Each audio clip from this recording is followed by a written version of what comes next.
La noche estaba iluminada y hacía frío. Una luna alta y amarilla daba a la campiña cubierta de escarcha un resplandor plateado y brillante. Corriendo hasta cruzar el camino que pasaba por delante del monasterio, Justina se internó directamente en el bosque. Allí, ocultándose bajo la sombra de los árboles, se abrió camino poco a poco por el sendero que había hacia el camino real, desde el cual había divisado por primera vez la torre del campanario benedictino. Un poco antes de amanecer llegó al camino real, se detuvo un momento y escuchó atentamente para saber si alguien seguía sus pasos en el bosque. Pero satisfecha al darse cuenta que nadie venía tras ella, comenzó a correr el largo trecho que faltaba para llegar a París. Después de algunas horas, los rayos rojos y brillantes del sol ardiente atravesaron la luz de la mañana. Conmovida por la belleza del paisaje, Justina se detuvo a contemplarlo. En ese momento se convenció de que había quedado liberada definitivamente de la prisión de aquellos malvados frailes. Embargada por la gratitud hacia Dios por haberla ayudado a escapar, se hincó y levantando la mirada hacia el cielo comenzó a rezar. «¡Oh, Dios misericordioso!», entonó, «te agradezco a ti, a que me hayas arrebatado de entre las fauces de la destrucción, y te ruego, Dios, a quien adoro, que continúes guiando mis pasos para que jamás me aparte de la senda de la virtud y la bondad.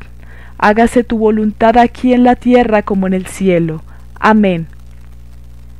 En el momento en que terminó de pronunciar las últimas palabras, Justina se sintió capturada por dos hombres que, echándola en un saco por la cabeza, la arrastraron de pies y manos poniéndola después arriba de un vehículo. Después de este momento, 5 o 6 kilómetros después, le soltaron las manos y pudo darse cuenta que iban a través de un tupido bosque. Su primer pensamiento fue que había sido apresada por los enviados de los frailes y que iban a devolverla al monasterio, pero una mirada a las caras de sus captores fue suficiente para convencerla de que estaba equivocada. El más alto de los dos era de piel morena, fornido, con un gancho de metal donde debería tener la mano y un parche en el ojo derecho. Su compañero, cuyo cuerpo era casi redondo, tenía una pata de palo y el rostro marcado por media docena de tremendas cicatrices. «Gentiles señores», dijo Justina llena de miedo, «¿podría preguntarles a dónde me llevan?» «Por supuesto que puedes», dijo el bajito riendo quedamente. «Vas a la casa del conde de Hernande, originario de París y propietario de una gran finca en esta región». «¿Y podría preguntarles cuál es el propósito del viaje?» «Claro que sí», respondió riendo el más alto. «Acabas de ser contratada para entrar al servicio en calidad de doncella». «Pero si lo que desea es una doncella, ¿por qué no alquila una simplemente?» «Porque ninguna querría trabajar para él, querida», explicó el más bajo. «¿Pero por qué no?» «Porque el hombre está loco», contestaron los dos en coro. «Más orate que una cucaracha», dijo el más alto. «Chiflado como un chimpancé», agregó el más bajo. «Loco, loco, loco».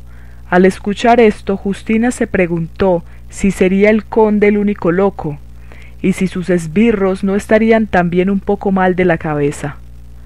Pero no tuvo más que unos segundos para pensar en eso porque, incluso antes de que hubiera apagado el sonido de las carcajadas de sus captores, el carruaje había pasado por un portón y se detenía frente a un castillo blanco e inmenso. En el umbral del gran edificio estaba nada más ni nada menos que el conde en persona. El conde de Hernande era un hombre de unos 50 años, de más de 6 pies de alto y demasiado gordo. Tenía el rostro como un enorme melón, manchado por una boca pequeña y redonda, dominado por una nariz gigantesca y puntiaguda y un par de ojos negros como el cabrón, tan aterradores que eran capaces de infundir temor al mismísimo demonio. Mientras los dos captores bajaban del coche a Justina, aquellos globos temibles examinaron su cuerpo con gran dureza y le clavaron sus ojos sin apartar la mirada hasta que subió las escaleras. —¿Cuántos años tienes? —le preguntó cuando la muchacha estuvo parada frente a él. —23 años, señor —contestó. Luego, después de escuchar la historia de sus infortunios, preguntó: —¿Te han sangrado alguna vez? —¿Sangrado? —repitió Justina sin comprender la pregunta, después de recordar que algunos cirujanos acostumbraban a sangrar a sus pacientes. Enseguida contestó: —No, señor, nunca, siempre he sido muy sana. Asintiendo con la cabeza, pero sin mostrar ningún interés, Hernández le tomó el brazo y con los dedos le apretó la vena más grande, haciendo que se hinchara.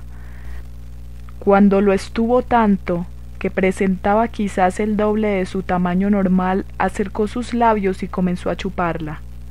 —Señor —protestó Justina—, no veo que tiene que ver esto con mi desempeño de mis labores como sirvienta. —¡Silencio! —ordenó Hernández. Entonces, volviéndose hacia su secuaz de Pata de Palo, le dijo: —Que preparen en este momento la sala de operaciones. Tengo que investigar más debidamente la composición de esta damita. El Pata de Palo desapareció rápidamente dentro de la casa. Minutos después regresó para informar que había hecho los preparativos, oyendo lo cual el conde llevó a Justina por varias escaleras hasta un laboratorio enorme que tenía un techo en forma de cúpula. El mueble principal del laboratorio era un aparato en forma de potro que tendría unos 6 pies de altos. 2 barras metálicas salían de su parte superior y de cada una de ellas colgaba una gastada correa de cuero. Directamente abajo de las correas estaban 2 varas cuyos extremos eran circulares y de los cuales encajaban unas pequeñas palanganas blancas. A ambos lados del temible aparato estaban 2 afeminados, con los enrojecidos labios fruncidos en gesto de orgullo y sus cuerpos delicadamente femeninos retorcidos en posiciones faunescas. —¡Ay, queriditos! Miren lo que les traigo —dijo el conde de Hernández sonriendo—. ¿No les gustaría verla desnuda? —Claro que nos encantaría —contestaron los dos, riendo y meneándose con deleite. —Por favor, que se quite la ropa. Enseguida ordenó el conde a Justina que se desvistiera. Como ella no quería hacerlo, la golpeó con su enorme brazo y la lanzó hasta el centro de la sala con un solo puñetazo en el hombro. Comprendiendo lo inútil de su resistencia, la desdichada muchacha se sometió a sus exigencias y los 2 afeminados, al ver esto, cayeron al suelo retorciéndose de la risa. —¡Mira eso! —¡Por favor! —graznó el primero—. Es una cosa muy linda, pero date cuenta de esas bolsas que le cuelgan en el pecho. —Sí, esa horrible cavidad entre las piernas —chilló el segundo—. No me dejaría atrapar allí dentro, aunque mi vida dependiera de ello.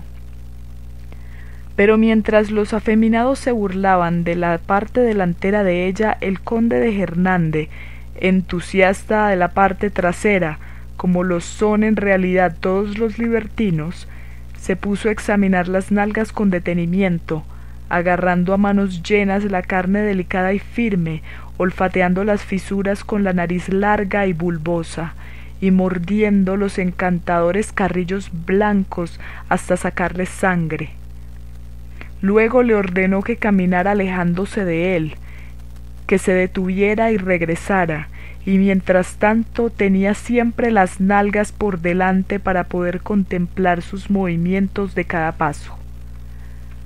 Varias veces se excitó tanto con lo que veía que se arrojó al suelo, avanzando a gatas para abrazarse a sus muslos y besar el objeto de su afecto.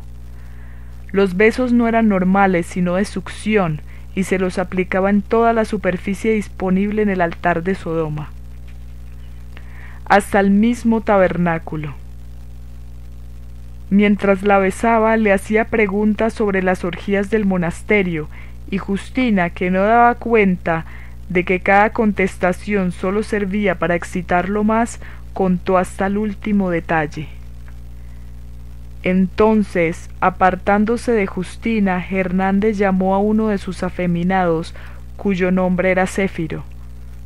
El hombre llevaba una bata de seda bastante holgada, sujeta alrededor de la cintura por una faja amplia.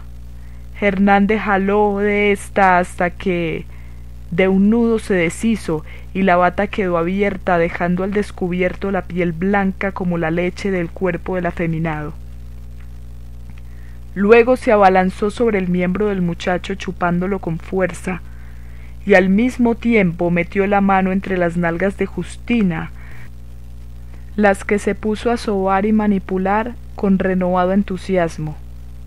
Cuando las energías de Céfiro acabaron por ceder ante el vigoroso asalto, el pervertido aristócrata llamó al otro afeminado por su nombre, Narciso, y practicó sus obscenidades también con él.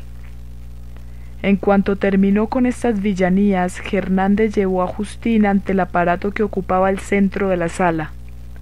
«Amárrala en su lugar, Céfiro», ordenó, y también «Narciso, tráeme mis navajas y mis lancetas». Después de someterse, la aterrada Justina a los empujones del afeminado, se amarraron las muñecas a las correas de cuero. Luego fue colgado en un banquillo en el piso frente a ella y le ordenaron que se hincara ante él. Hernández, con los ojos bailándole de excitación, apretó entonces las correas hasta que los brazos de la joven quedaron estirados hacia arriba. Parecía una letra Y. Cuando todo quedaba listo, el bestial aristócrata insertó una lanceta en la vena de cada brazo. Un horrible alarido salió de la garganta del diabólico conde al contemplar la sangre. Frotándose las manos de placer, retrocedió algunos pasos y observó atentamente cómo burbujeaba el líquido rojo y brillante al brotar de las venas de Justina para caer ruidosamente sobre las palanganas blancas. «¡Oh, sangre!», exclamó con entusiasmo. «¡Sangre, sangre!». Luego, casi delirante por la pasión, Hernández abrió sus calzones y se puso en posición, con las piernas abiertas en el sillón. Enseguida, como si hubiera ensayado desde antes, Céfiro se instaló entre sus rodillas y comenzó a lamer el libertino. Mientras tanto, Narciso se había quitado los calzones que colocó en los brazos del sillón para que Hernández pudiera sobarle el miembro. Justina, con la sangre saliéndole todavía de las heridas, sintió que se apoderaba de ella una gran debilidad. «Señor», rogó, «ayúdeme, creo que voy a perder el sentido». Pero Hernández no dejó nada que lo distrajera de su obsceno espectáculo en el que participaban sus dos sodomitas. No contestó, y Justina, debilitándose cada vez más por el momento, sólo pudo mirar desconsolada las manos que se aferraban de las nalgas del ondulante Narciso. En ese instante se le doblaron las rodillas, pero como estaba detenida por las correas no cayó. La cabeza se le inclinó sobre un hombro, su cara estaba bañada con su propia sangre. Poco a poco e implacablemente sus piadosas nieblas de la inconsciencia se tendieron sobre ella.